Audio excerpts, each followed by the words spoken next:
नमस्कार, आप देख रहे हैं एबीपी न्यूज। आपके साथ हूं मैं रुबिका लियाकत। हुंकार में आप सभी का बहुत बहुत स्वागत है। यूपी में आज से चुनावी प्रक्रिया की शुरुआत हो गई है। पहले दौर की 58 सीटों के लिए आज से नॉमिनेशन का काम शुरू हो गया है और चुनाव प्रक्रिया की शुरुआत के पहले ही दिन समाजवादी पार्टी ने बीजेपी को झटका दिया है।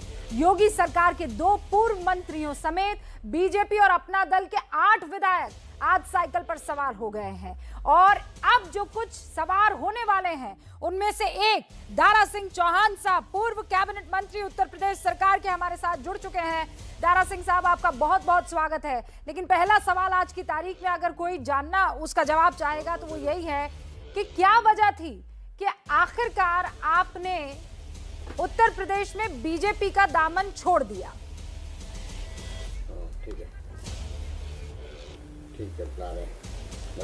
देखिए, जब वो पार्टी ने नारा दिया था कि सबका साथ सबका विकास और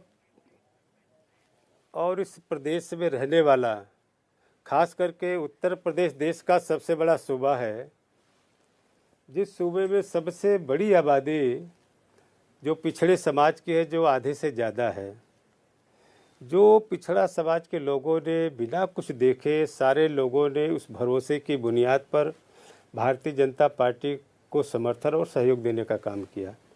दलित समाज के लोगों ने भी बड़े पैमाने पर भारतीय जनता पार्टी को समर्थन दिया है और इस प्रदेश में जो बेरोजगार हैं अपने रोजगार के लिए पूरी तरीके से समर्थन देने का काम किया।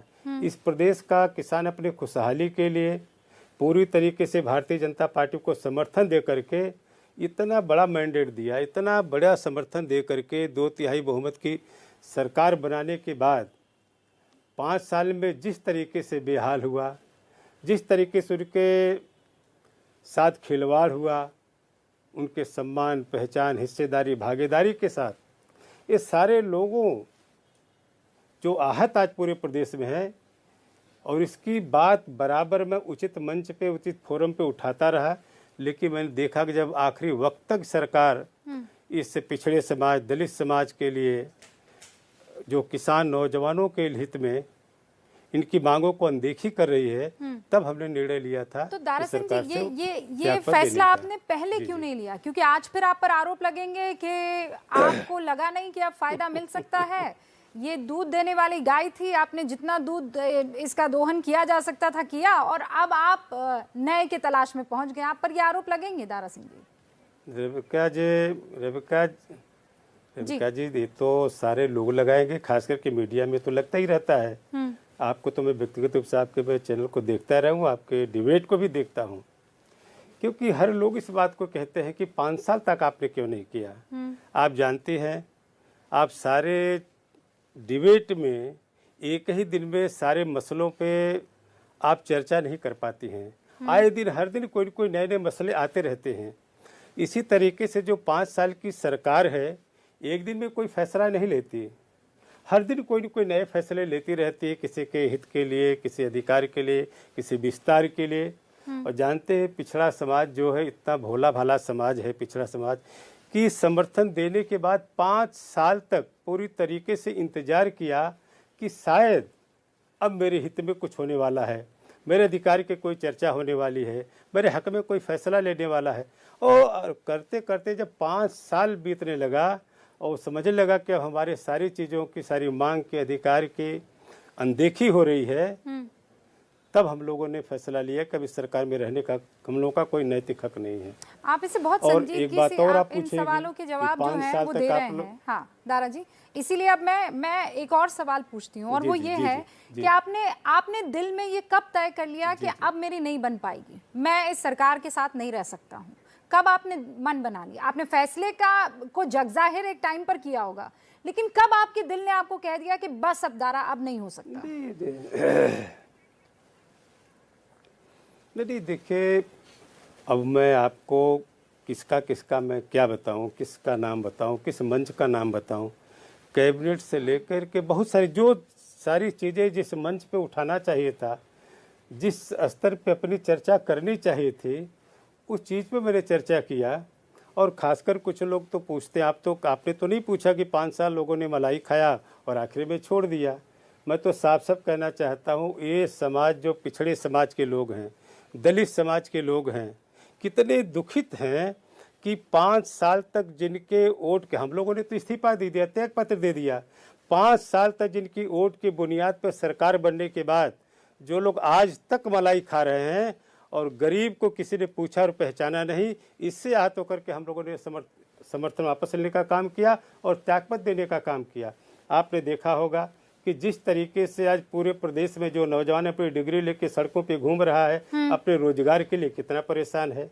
आज वो किसान जो अपने खुशहाली के लिए समर्थन दिया था पूरा भारतीय जनता पार्टी की सरकार बनाने के लिए, जाड़े के दिन में जिसे अपने घर में सोना चाहिए, आज जानवरों से रखवाली के जाड़े के दिन में अपने खेत में चारपाई डाल करके रखवाली कर रहा है, कितना पीड़ा होती होगी।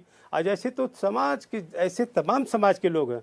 मैं तो पिछड़े समाज का रहने वाला हूँ, मैं जानता हूँ मुझे पूरे प्रदेश के लोग मिलने आते हैं। तो हाँ, ये बरसों से ये दुख जो है ये ओबीसी और जो दलित समाज के लोग हैं वो झेल रहे हैं और ये पूरा देश देखता है। हम बातें तो करते रह जाते हैं, मैं डिबेट करती रह जाती हूँ, लेकिन उनकी स्थिति जस की तस रहती है, ये बात सच है, इसमें कोई दो राय नहीं है। लेकिन आप चूंकि एक रिप्रेजेंटेटिव हैं इस समाज के, इनका एक चेहरा है, आपने केवल इनको वोट बैंक समझकर नहीं छोड़ दिया है, आपने इनके लिए इन 5 सालों में क्या किया, मुझे वो गिनवा दीजिए। यही तो मैं कह रहा हूं कि 5 साल तक जिस सरकार में रहने के बाद हमें भरोसा था कि शायद जिस सरकार को, जिस पार्टी को समर्थन देकर सरकार बनाने वाले हैं, शायद इनके हित में कोई फैसला होगा, शायद इनके नौकरी के लिए। आज पूरी तरीके से आपने देखा कि उत्तर प्रदेश की सड़कों में कई महीनों से जो नौजवान टीचर की भर्ती में जो जाड़े बरसात गर्मी में जो लाठी खा रहा है, जिनके आरक्षण के साथ छेड़छाड़ हुआ, जिनका अधिकार छीन करके दूसरे के हित में फैसला लिया गया, दूसरे को दे दिया गया। आज पूरे प्रदेश में जिनकी आबादी आधे से ज़्यादा है, उनके जो नौजवान जो छात्र हैं, जो पढ़ने वाले लड़के हैं, आज देख लीजिए, तुलना कर लीजिए, आप सच्चाई समझ में आ जाएगी किसके खाते में कितनी स्कॉलरशिप गई है। यही भरोसा किया था पिछड़े समाज के लोगों ने कि भारतीय जनता पार्टी को समर्थन देने के बाद उनका पूरा का पूरा, आप एक बिंदु भर काम नहीं कर पाए समाज के लिए।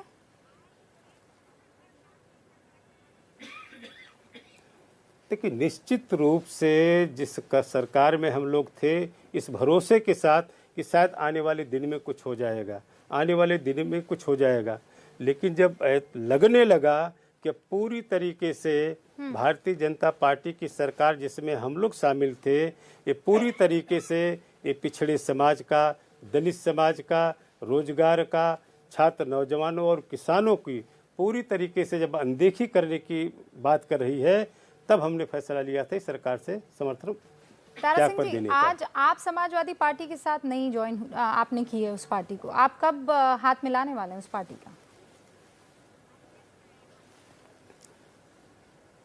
तो चलिए मैं आपको बता ही देता हूं कि चूंकि इसके पहले भी हमारे तमाम चैनल में सवाल पूछे जा रहे थे, मैंने कहा कि जिस उत्तर प्रदेश के हमारे जितने शुभचिंतकों समर्थकों के आशीर्वाद से, उनके सहयोग से मुझे कई बार पार्लियामेंट में जाने का मौका मिला, जिनके आशीर्वाद से मुझे जाने का मौका मिला उत्तर प्रदेश की विधानसभा में। और ये भी बता दूं कि जिस विधानसभा में मैं चुनाव लड़ा, शायद पहली बार भारतीय जनता पार्टी वहाँ से चुनाव जीती मधुबन से। इसके पहले कभी भारतीय जनता पार्टी जीती नहीं थी। अब लोग चैनल पे तमाम आपके डिबेट में तमाम लोग बैठते होंगे, लोग कहते हैं किसी का टिकट कट रहा है, कोई किसी के लिए मांग रहा है। हाँ। लेकिन मेरे बारे में सबको पता है कि मैंने कभी टिकट नहीं मांगा और न टिकट कटने का कोई डर था। मुझे टिकट से ज़्यादा मेरे समाज, जो पिछड़े समाज के लोग हैं, मुझे उसकी चिंता है। जब ये समाज साथ में रहेगा तो बहुत सारे टिकट आते जाते रहेंगे। मैंने कभी इसकी चिंता परवाह नहीं की और मैंने कहा था कि उनसे। पर मुझे ये बताइए कि आप समाजवादी पार्टी का दामन कब थामेंगे? देखिए, मैंने अपने पूरे प्रदेश के जितने शुभचिंतक और समर्थक थे, जिन लोगों ने मुझे पार्लियामेंट में कई बार भेजा और विधानसभा में जिता के भेजा पहली बार, मैं उस सारे समर्थकों से राय लेने के बाद इस नतीजे पे पहुंचा जिन उनका अंतिम निर्णय था।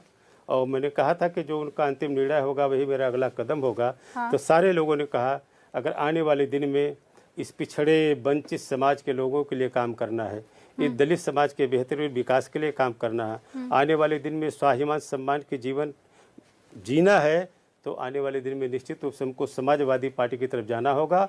और मैंने तभी निर्णय ले लिया कि 16 तारीख को मैं समाजवादी पार्टी में शामिल होने का काम करूंगा। आप ये कैसे कह सकते हैं कि समाजवादी पार्टी ही है जो दलितों का और वंचितों का उत्थान करने वाली है, क्योंकि वो पिछले कई टाइम से अपने अपने टाइम पर सरकारें चलाती रही हैं।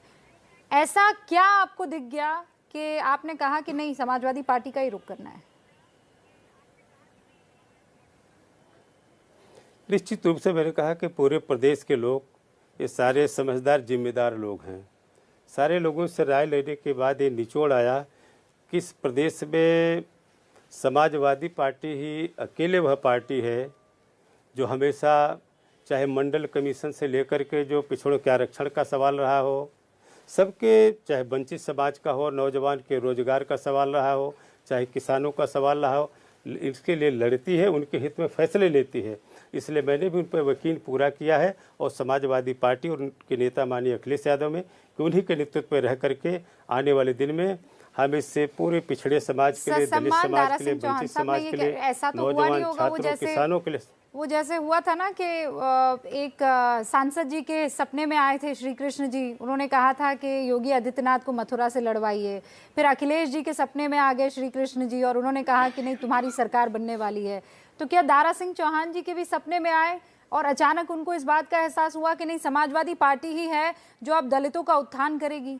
क्योंकि ये पार्टी नई नवेली तो है नहीं, ये बरसों से रही है, सरकारों का हिस्सा रही है, सरकार चलाती भी रही है। ऐसा क्या हुआ कि आपको अचानक इन पर इतना विश्वास हो गया? कौन सी ऐसी डील हुई है दारा सिंह जी? देखिए, नहीं कोई, देखिए मेरा राजनीतिक इतिहास रहा है हमेशा से। शायद मुझसे आपसे कभी इस तरीके से किसी चैनल पे कभी डिबेट नहीं हुआ है, लेकिन मैं कभी किसी डील पे भरोसा नहीं करता। मैं भरोसा करता उस गरीब समाज पे जो छात्र जीवन से हमने संघर्ष करने का काम किया है।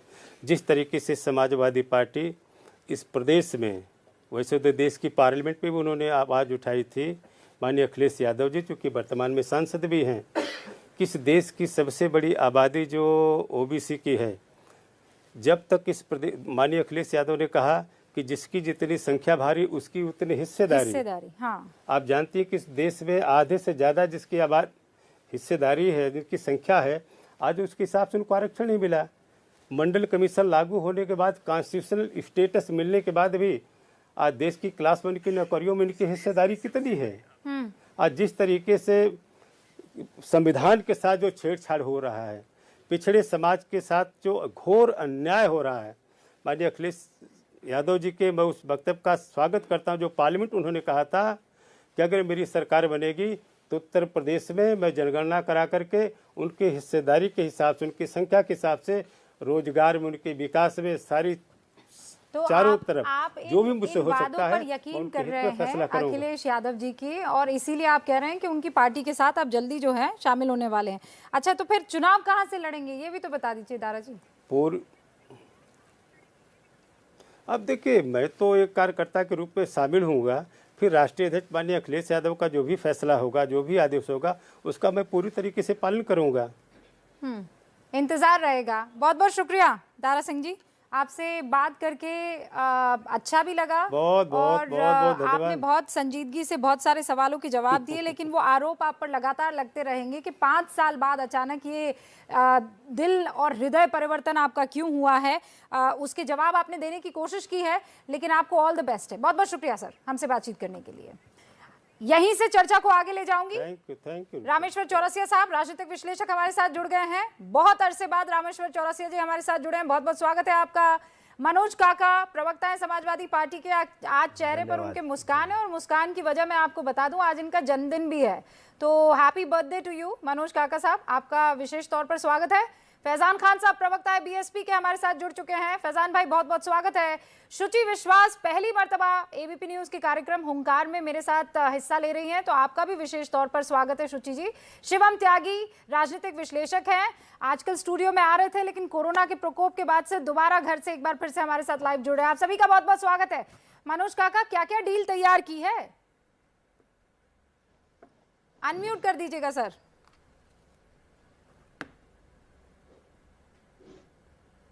रूबिका जी सुन पा रही? जी पहले जी तो आपको साधुवाद, हृदय से धन्यवाद, शुभकामनाओं के लिए। जी सर। डील यही हुई है कि जो उत्तर प्रदेश में जो दलितों पिछड़ों का, और जो आपने अपने प्रारंभिक संदर्भ में और जो आपने अपने प्रस्तावना में बात कही, उसको मैं बहुत गौर से सुन रहा था जब आप पूरे मंत्री जी का विश्लेषण कर रही थी, उनसे सवाल कर रही थी। आपने बहुत साफ कहा, ये साफ कहा है आपने कि दलितों पिछड़ों और जो कमेरा वर्ग है उसके हित के संबंध में अभी तक कोई काम हुआ नहीं, ये कहा है आपने, और आपने सच कहा। उसी से लगा हुआ मैं सवाल ये कर रहा हूं कि इस देश मैंने में कब जो कहा? मुझे भी याद नहीं है और मुझे अल्जाइमर्स है नहीं। मैंने उनसे ये सवाल पूछा था नहीं, मनोज काका जी कि आपने क्या कोई काम नहीं किया इन 5 सालों में? आपने ये कहा कि अभी वो जो वंचित समाज है उसका हक मिला नहीं। हक की बात सभी करते हैं। नहीं, ये तो सच्ची बात है, उनका हक नहीं मिला है उन्हें।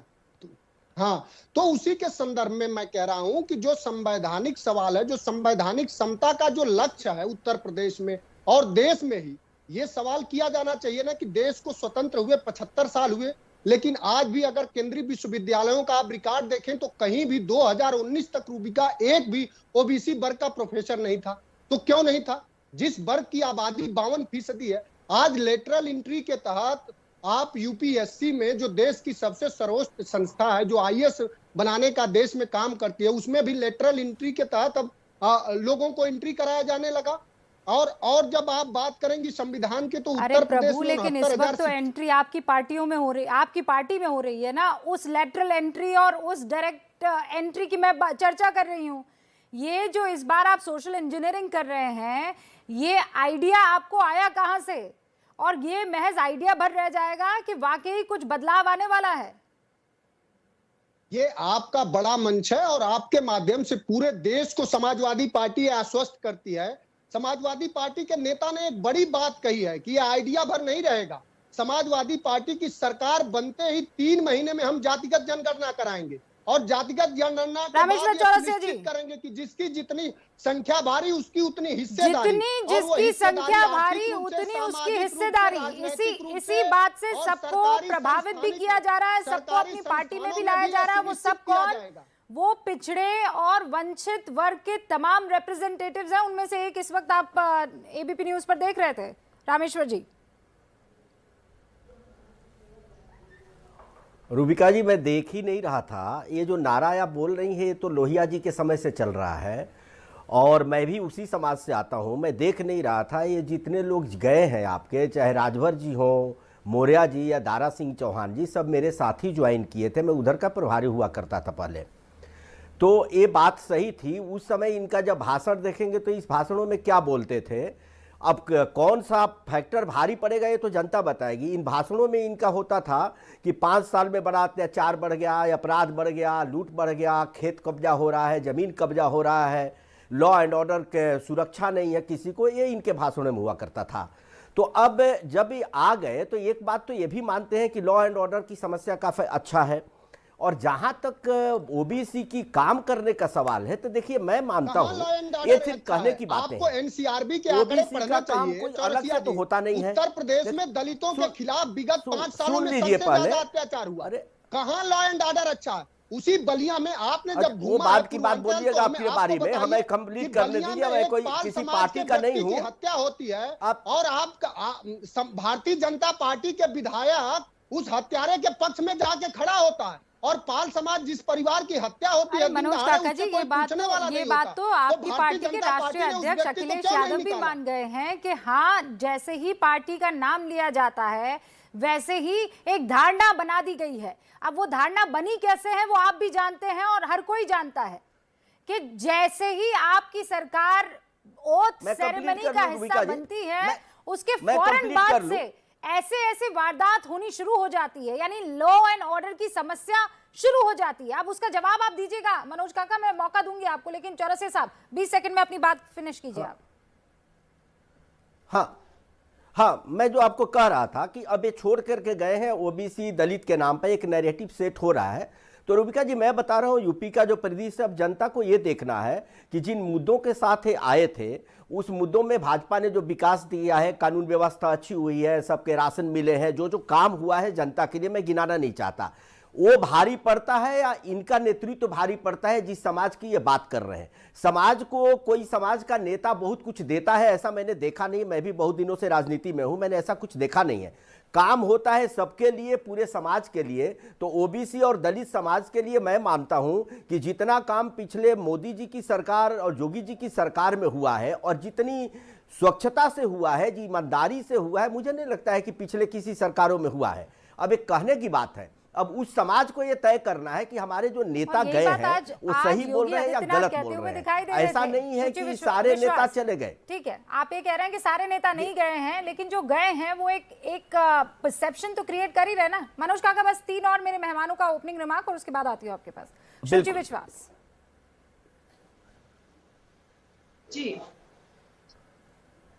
जी, आप अपना क्वेश्चन पुट अप करें प्लीज। मैं आपसे अपना ओपनिंग रिमार्क चाहती हूँ इस कार्यक्रम का। आपका कार्यक्रम बहुत प्रभावशाली है, हम भी उसके दर्शकों में एक हैं। और मेरे कार्यक्रम पर ओपनिंग रिमार्क नहीं चाहती हूँ मैं, आज के डिबेट पर शुचि जी ओपनिंग रिमार्क चाह रही हूँ। मेरे कार्यक्रम पर नहीं। मैं ये आपसे पूछ रही हूँ कि यहाँ, अच्छा ठीक है, आप मुझे सवाल रख लेने दीजिए, कायदे से बेहतर रहेगा अगर मैं सवाल रखूँ तो। शुचि जी, सवाल आज की तारीख में ये है कि जितने भी दलित हैं, वंचित हैं, पिछड़े समाज के लोग हैं, इनके जो चेहरे हैं वो समाजवादी पार्टी को ज्वाइन कर रहे हैं। और अभी अभी रामेश्वर चौरसिया जी कह रहे थे कि वो ऐसा नहीं है कि वो सारे के सारे चेहरे चले गए हैं, लेकिन अगर 2 मंत्री जा रहे हैं और कुछ 10 विधायक जा रहे हैं तो एक परसेप्शन क्रिएट हो रहा है और ये लड़ाई 2 जनों के बीच की रह जा रही है, समाजवादी पार्टी और बीजेपी।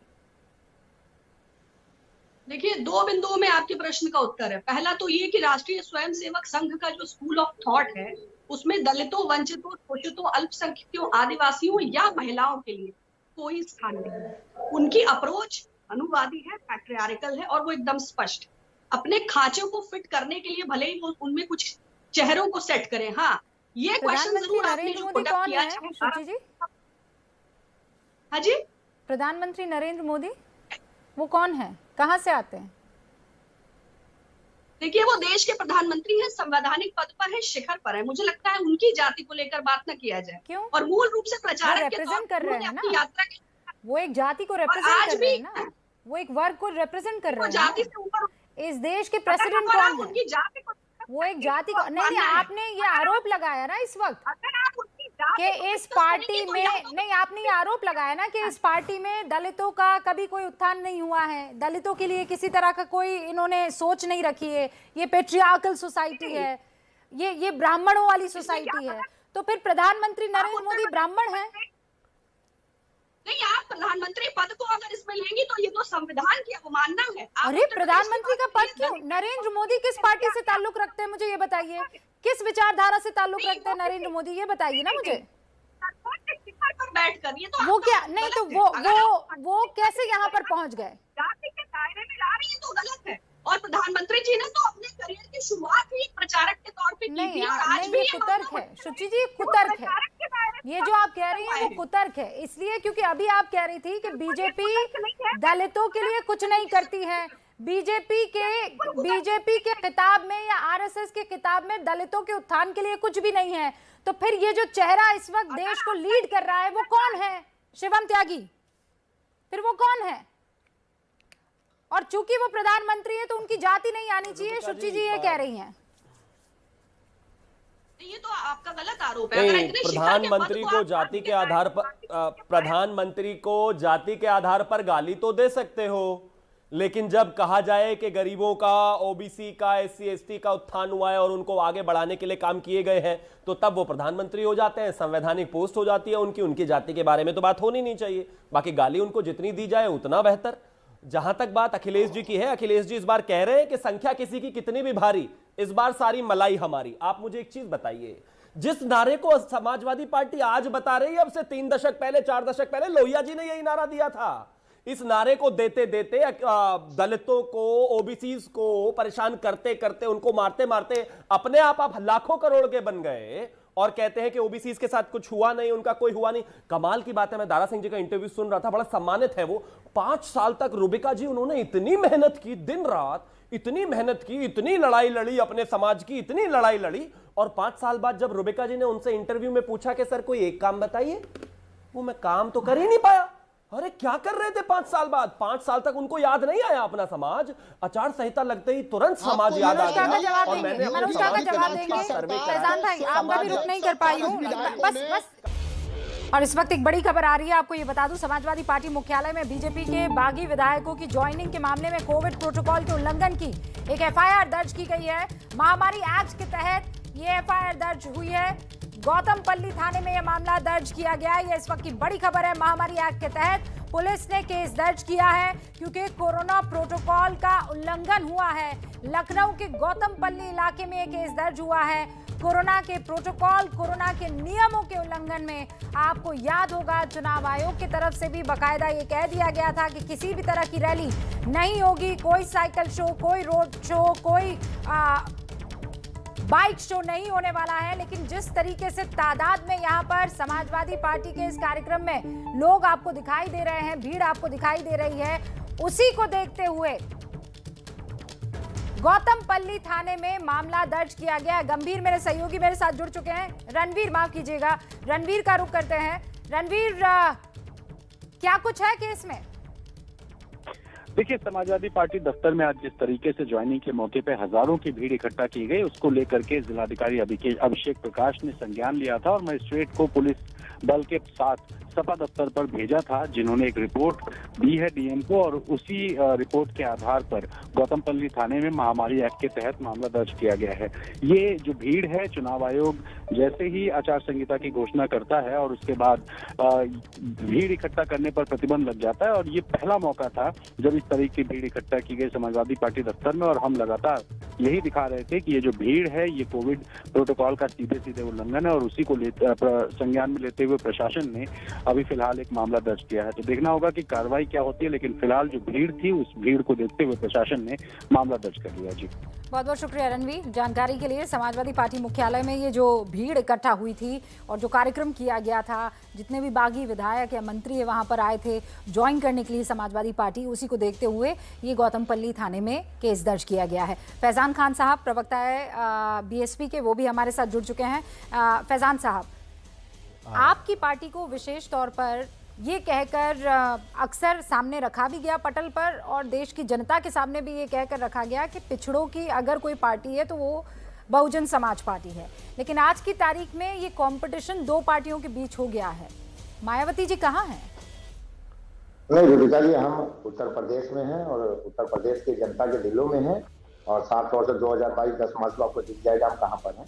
रही बात ये तू मैमे की जो लड़ाई चल रही है और लोगों का जाना, मैं समाजवादी पार्टी से पूछता हूँ, जब बहुजन समाज पार्टी छोड़कर ये लोग भारतीय जनता पार्टी में जा रहे थे तो उस वक्त इनका स्टेटमेंट क्या हुआ करता था? और जब अभी दारा सिंह चौहान जी आपके सामने बोल रहे थे कि भारतीय जनता पार्टी का में रहते हुए वे लोग पिछड़ा वर्ग का कुछ नहीं कर पाए, तो जो ओबीसी मानी जाती है उत्तर प्रदेश में, यादव अदर देन ओबीसी जो मानी जाती है, अखिलेश यादव जी बताएं ओबीसी रिजर्वेशन पे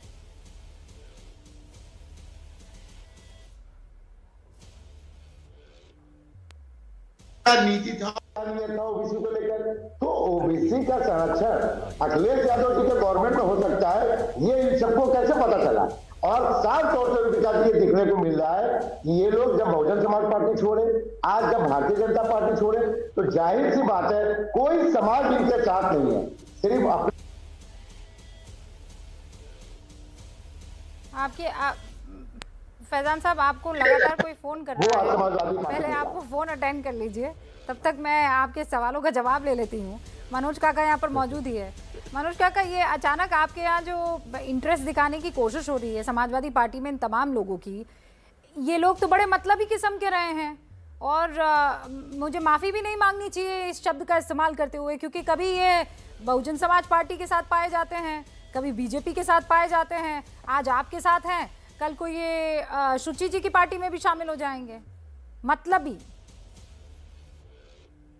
नहीं, आपके ये शब्द हो सकते हैं लेकिन हमारे ये शब्द नहीं है। और उनका पिछड़े समाज की अगर बात होगी तो दो आंकड़े मैं आपके समक्ष प्रस्तुत करना चाहूंगा, क्योंकि आपका मंच वैश्विक मंच है। 2000 जातियों को एससी में शामिल करने के प्रस्ताव को केंद्र में भेजा था, और उस प्रस्ताव को केंद्र में कांग्रेस की सरकार ने नकार दिया, और फिर 2016 में मैं डेट बता रहा हूं आपको, 31 दिसंबर 2016 में 17 पिछड़ी जातियों को फिर हमने अनुसूचित जाति में शामिल करने का। तो पिछड़ी जातियों को और अनुसूचित जातियों की लगातार लड़ाई लड़ते आ रहे हैं अखिलेश यादव, और उसी के संबंध में उन्होंने देश के बड़ी सदन में कहा, जो लोहिया का सपना था कि सोशलिस्टों ने बाधी गांठ पिछड़े पावे 100 में 60, उन्होंने बड़ा सवाल इस देश के सदन में खड़ा किया। आपने भी सुना होगा, देखा होगा, चूंकि आप एक जनवादी पत्रकारिता करते हैं। उन्होंने कहा कि अगर पिछड़ों बैकवर्डों की जनसंख्या ज्यादा है, 50% से ज्यादा है, तो उनके जो आरक्षण का दायरा है, गैप है, उसको भी 50% से ज्यादा बढ़ाया जाए। तो सबके समान भागीदारी का, चाहे आर्थिक रूप से, सामाजिक रूप से, राजनैतिक रूप से ही नहीं, बल्कि प्रशासनिक रूप से वो सुनिश्चित कैसे हो, इसका पूरा खाका और किसी के पास विचारधारा है और उसको जमीन पे उतारने का अदम्य साहस है और किसी के पास आत्मबल है, तो वो शख्स माननीय अखिलेश यादव। क्या किया 2012 से 2017 में आपने रिजर्वेशन प्रमोशन पे क्या किया? आप बताइए आपने क्या किया 2017 फैजान भाई कोई बात दशकों के ये तो क्लियर कर दीजिए कि आप 2012 से 17 में क्या पिछड़े वर्गों के लिए आपने किया? मैं आपके हर तर्क का जवाब दे रहा हूं। जब आप उत्तर प्रदेश के, मैं समझता हूं कि आप छात्रों नौजवानों के संपर्क में नहीं है, मैं आपको नंबर बता दूंगा। ये उत्तर प्रदेश की समाजवादी पार्टी पहले ऐसी सरकार थी कि दलित बच्चों का ग्रेजुएशन से लेकर के प्राइमरी से लेकर ग्रेजुएशन पीजी तक, यहाँ तक कि स्कॉलर तक की फीस माफ थी और उसके अलावा उनको स्कॉलर दिया जाता। मनोज शायद आप स्टूडेंट पॉलिटिक्स से दूर हैं। उस वक्त जितने लोग भी प्रमोशन पाए थे रूपिका जी, सब लोगों का डिमोशन हुआ था और समाजवादी पार्टी की नीयत थी वो प्रमोशन रिजर्वेशन के खिलाफ पिछड़े वर्ग के खिलाफ खड़ी हुई थी। आज आप पूछ लीजिए छात्र कितने लोगों ने इसका विरोध किया था। आपने ना हाईकोर्ट 2012 से लेकर 2017 में, मनोज जी सुनिए मेरी बात, फैजान साहब एक सेकंड, मनोज जी 2012 से लेकर 2017 तक अगर आपने इतना उनके लिए काम किया, तो फिर मौर्य साहब को तो आपके साथ आना चाहिए था बीएसपी छोड़ के, ये बीजेपी में क्यों चले गए? दारा जी को आपकी पार्टी के साथ आना चाहिए था, ये बीजेपी संग क्यों रहे? रूबिका एक कभी कभी भ्रम जो है, साड़ी बीच नारी है कि नारी बीच साड़ी है, तो कभी कभी भ्रम एक भ्रांति, जब हिंदी के आप बात करेंगे तो एक भ्रांतिमान अलंकार होता है, तो अच्छे लोगों को भी कभी भ्रम हो जाता है, लेकिन अगर सुबह का भूला शाम को घर आ जाए तो उसे भूला नहीं कर। ये भूल चूक में चले गए थे बीजेपी, 5 साल भूल चूक में इन लोगों ने मंत्री पद ग्रहण किया है ना, भूल चूक में हो गया था ये सब। शिवम त्यागी बात कही आपके मंच पर, उन्होंने कहा, हाँ मैं समझ गई, आपके मंच पर कहा कि 5 साल तक उनको बरगलाया गया। अरे इतने, अरे प्रभु ये सब इतने भोले लोग हैं और उन्होंने, ये इतने भोले राजनीतिज्ञ हैं कि 5 साल तक इनको जो है भ्रमित करते गए और ये अपने कुर्सी से चिपके रहे। इन्होंने कहा कोई बात नहीं, मैं अपने समाज के लिए भ्रमित होना मंजूर करता हूँ। क्यों शिवम त्यागी? रूबिका वो भी खबर आपको दिखानी चाहिए कि भारतीय जनता पार्टी के योगी आदित्यनाथ की सरकार कोई कुछ भी कहिए, मनोज काका प्लीज बीच में मत चलाएं। रूबिका जी प्लीज मुझे मौका दे दीजिए, लेकिन सरकार ने उस समय नहीं सुना। ठीक है, पॉइंट है मनोज काका, आपकी बात में पॉइंट है। शिवम त्यागी को जवाब देने दीजिए। बैठे थे शिवम त्यागी। रूबिका जी 20, रामेश्वर जी रुको। रूबिका जी मैं सिर्फ इतना कहना चाहता हूं कि ओबीसी के लिए किसी ने क्या किया है, यही डेटा सबके सामने है, अभी कर लेते हैं ना, बात कर लेते हैं। आप मुझे एक चीज बताइए, ओबीसी कमीशन को संवैधानिक दर्जा किसने दिया? जो ओबीसी मिनिस्टर अभी बोलकर गए उसे किसने दिया? भारतीय जनता। अभी रूबिका जी आपको इनको रोकना पड़ेगा, प्लीज मुझे 10 सेकंड दे दीजिए अनइंटरप्टेड, ये प्लीज उनको कहिए ना, मैं डेटा रखना चाहता हूं, इस तरह से कोई लाभ नहीं है।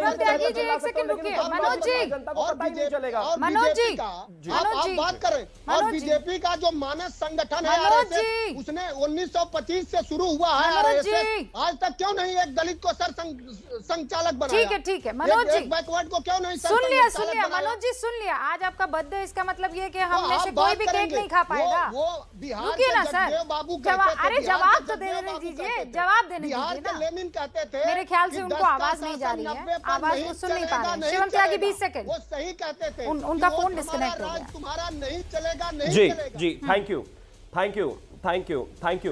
मैं रुबिका जी, मैं सिर्फ इतना कहना चाहता हूं, ओबीसी कमीशन को संवैधानिक किसने दर्जा किसने दिया? मोदी जी ने दिया। नीट और पीजी में 27% उनको आरक्षण किसने दिया? मोदी जी ने दिया। नवोदय विद्यालय और केंद्रीय विद्यालय में 27% उनको आरक्षण किसने दिया? मोदी जी ने दिया। मोदी जी के कैबिनेट में 27% 27 मंत्री हैं जो ओबीसी हैं, और आज ये ओबीसी को बता रहे हैं कि हम ओबीसी को मानते हैं। अरे आप वो लोग हैं जिन लोगों ने उत्तर प्रदेश की पहली दलित मुख्यमंत्री को जान से मार दिया होता अगर भारतीय जनता पार्टी और आरएसएस नहीं होती। ये सिर्फ सत्ता के लिए, सत्ता के लालच के लिए ओबीसी ओबीसी ओबीसी, दलित, पिछड़ा, सबकी चिट्ठियों की भाषा एक ही है, उसका गाना गा रहे हैं। जब सरकार में होंगे सारी की सारी मलाई हमारी, लड़ाई हम करेंगे। अरे ओबीसी के लिए कुछ किया होता तो पहले करते ना। कहते हैं 17 जाति पहले हमने ओबीसी में डाल दी थी। अरे डाल दी थी तो आगे भी काम करते ना उनके लिए। एबीपी न्यूज के साथ संपर्क और मैं जितना वक्त आप सभी को देना चाहिए था वो नहीं दे पाई हूँ, माफी चाहती हूँ। जनता आपको कितना वक्त देगी, उत्तर प्रदेश की जनता आपको कितने वोट करेगी, यही सच्चाई 10 तारीख को सामने आ ही जाएगी।